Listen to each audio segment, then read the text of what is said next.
IT Andhra Pradesh entrance ఎగ్జామ్కి సంబంధించిన ఆ సెలక్షన్ లిస్ట్ నథింగ్ బట్ అడ్మిషన్స్కి సంబంధించిన ఆ సెలక్షన్ లిస్ట్ అనేది మనకి 24th అయితే రిలీజ్ చేస్తారని అయితే వాళ్ళు అఫీషియల్గా మెన్షన్ చేశారు. ఇంకా ఇంపార్టెంట్ డేట్స్ ఏమేమి ఉన్నాయి అంటే కౌన్సిలింగ్ ఎప్పుడు జరుగుతుంది ఏంటని కూడా వాళ్ళు పీడిఎఫ్లో అయితే మనకి మెన్షన్ చేశారు.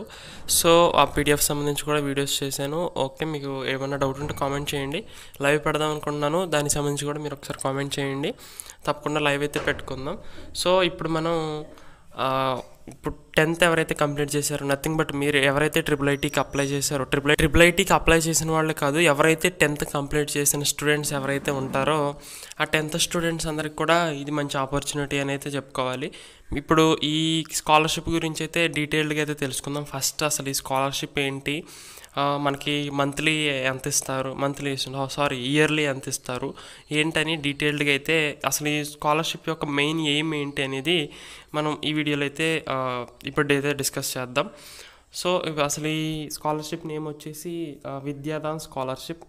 ఇది ఎస్డిఎఫ్ ఫౌండేషన్ వాళ్ళు ఈ స్కాలర్షిప్ అనేది ఎగ్జామ్ నిర్వహించి ఎవరైతే పూర్ స్టూడెంట్స్ ఉన్నారో వాళ్ళకి ఇయర్లీ కొంత మనీ అనేది వాళ్ళు ఇస్తారనమాట. దాని డీటెయిల్స్ కూడా ఈ వీడియోలో అయితే డిస్కస్ చేద్దాం. ఎంత ఇస్తారు ఏంటి, ట్రైనింగ్ ప్రోగ్రామ్స్, ఇంకా డిఫరెంట్ టైప్స్ ఆఫ్ ప్రోగ్రామ్స్ అనేది వీళ్ళు కండక్ట్ చేస్తూ ఉంటారు. ఎస్డిఎఫ్ ఫౌండేషన్ వాళ్ళు సరోజిని దామోదరన్ ఫౌండేషన్. ఇది స్థాపించింది కో-ఫౌండర్ ఆఫ్ ఇన్ఫోసిస్ కంపెనీ, మీకు ఆల్రెడీ తెలిసే ఉంటుంది. సత్యనారాయణ ఇన్ఫోసిస్ కో-ఫౌండర్ ఈ ఫౌండేషన్ అనేది స్థాపించడం జరిగింది. సో మనం ఈ స్కాలర్షిప్ గురించి అయితే మనం డీటెయిల్డ్గా అయితే తెలుసుకుందాం. ఇంటర్లో ఉపకార వేతనాలకు దరఖాస్తులు ఆహ్వానం. ఈనాడు డిజిటల్ అమరావతి. ప్రతిభ ఉండి ఆర్థికంగా వెనుకబడిన విద్యార్థుల నుంచి ఇంటర్లో ఉపకార వేతనాల కోసం దరఖాస్తులు ఆహ్వానిస్తున్నట్లు విద్యాదాన్ సంస్థ ప్రకటించింది.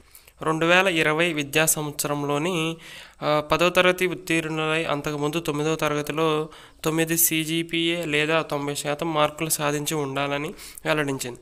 ఎంపిక చేసిన విద్యార్థులకు ఇంటర్ చదువులకు ఏటా 6,000 సాయం అందిస్తామని వివరించింది. www.vidyadan.organization వెబ్సైట్లో డిసెంబర్ 31 వరకు దరఖాస్తు చేసుకోవచ్చని. సందేహాలుంటే ఇక్కడ ఫోన్ నెంబర్ అయితే ఇచ్చారు. ఈ ఫోన్ నెంబర్కి అయితే కాల్ చేయొచ్చు, వాళ్ళు రెస్పాండ్ అవుతారు. నెంబర్లో సంప్రదించాలని శుక్రవారం ప్రకటనలో తెలిపింది. మనకి ఇప్పుడు ఇంటర్లో మనకి వీళ్ళు 6,000 అయితే ఇస్తారు ఒకవేళ సెలెక్ట్ అయితే కనుక. అసలు ప్రాసెస్ ఏంటనేది ముందు డీటెయిల్గా అయితే తెలుసుకుందాం.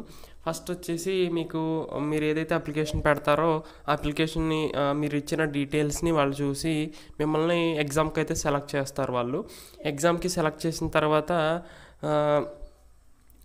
సపోజ్ ఎగ్జాంపుల్గా January 21st మీరు ఎగ్జామ్కి రావాలని అయితే వీళ్ళు మెన్షన్ చేశారనుకోండి. అంటే మీరు ఫస్ట్ మీరు ఏదైతే పెడతారో డీటెయిల్స్ని బేస్ చేసుకొని వాళ్ళు మిమ్మల్ని సెలెక్ట్ చేయడం అనేది జరుగుతుంది. అక్కడ మీరు వెళ్ళిన తర్వాత ఫస్ట్ ఎగ్జామ్ అటెండ్ అవ్వాలి. మీరు ఎగ్జామ్కి క్వాలిఫై అయితే కనుక అదే రోజు మార్నింగ్ సెక్షన్ ఏమో ఎగ్జామ్ ఉంటుంది, ఈవినింగ్ సెక్షన్ ఏమో ఇంటర్వ్యూ అనేది ఉంటుందన్నమాట. ఇంటర్వ్యూలో వాళ్ళు మీకు మామూలుగా బేసిక్ క్వశ్చన్స్ అడుగుతారు. ఇంకా ఈ స్కాలర్షిప్ గురించి ఒకవేళ మీరు ఈ స్కాలర్షిప్కి కనుక సెలెక్ట్ అయితే టోటల్ ఇంటర్ 2 yearsకి కలిపి 12,000 అయితే ఇస్తారు. తర్వాత బీటెక్ బ్యాచిలర్ కోర్సెస్కి సంబంధించి అయితే మీరు ఏ కోర్సు తీసుకుంటే దానికి డిఫరెంట్గా ఉంటుంది అనమాట. ఒకవేళ మీరు ఇంజనీరింగ్ కోర్స్ తీసుకుంటే కనుక 45,000 ఇస్తారు. అంటే టోటల్గా 4 years వచ్చేసరికి మీకు అట్లీస్ట్ ఒక 2 lakhs అన్న వస్తుంది ఆ స్కాలర్షిప్ అనేది. ఇంకా మీరు మెడికల్ తీసుకుంటే కనుక 60,000, ఇంకా డిగ్రీ తీసుకుంటే 40 or 35,000 అయితే ఇస్తారు. ఇలా కోర్సెస్కి డిఫరెంట్గా మనీ అనేది ఉంటుందన్నమాట స్కాలర్షిప్ అనేది.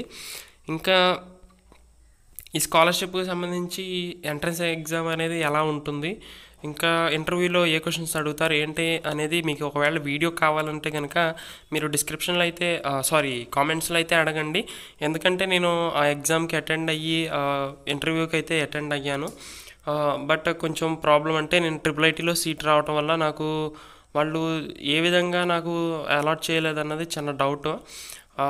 మీకు దాని గురించి అయితే ఫుల్ డీటెయిల్స్ కావాలనుకుంటే కనుక కామెంట్ సెక్షన్లో అయితే అడగండి. Okay, thank you.